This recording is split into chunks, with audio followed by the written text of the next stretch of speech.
న్యాయాధిపతులు 10వ అధ్యాయము.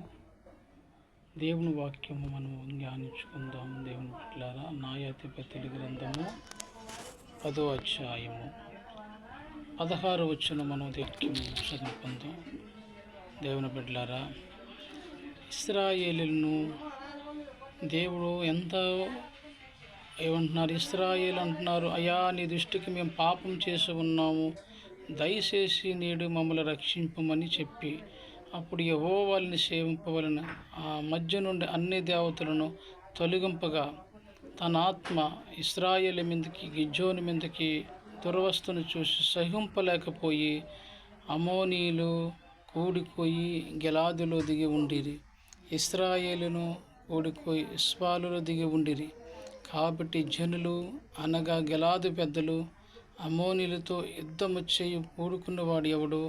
వారి గిలాదు నివాసులందరికీ ప్రధానిని ఒకరితో ఒకడు చెప్పుకుండిరి. దేవుని బిడ్డలారా, న్యాయాధిపతుల గ్రంథములో మరి ఇశ్రాయేలును దేవుడు ఎంతైతే ప్రేమించాడో, దేవుడిని యెహోవాని విస్మరించి అన్ని జనులకి తిరిగినప్పుడు వారి పరిస్థితులు ఎంతో తారుమారైపోయి చివరికి యేసయ్యని కాడికి వచ్చారు, యెహోవాని సేవించారు. వారు దుర్మార్గమైన ఆలోచనలన్నీ తొలగించుకున్నప్పుడు, దేవునికి ముర్ర పెట్టినప్పుడు దేవుని ఆత్మ సహింపలేకపోయిందంట. దేవుని బిడ్డలారా, అప్పుడు బలమైన దేవుని ఆత్మ ఇశ్రాయేలు మీదకి మరి ఆ దేవుని ఆత్మ బలంగా దిగి వచ్చిందంట.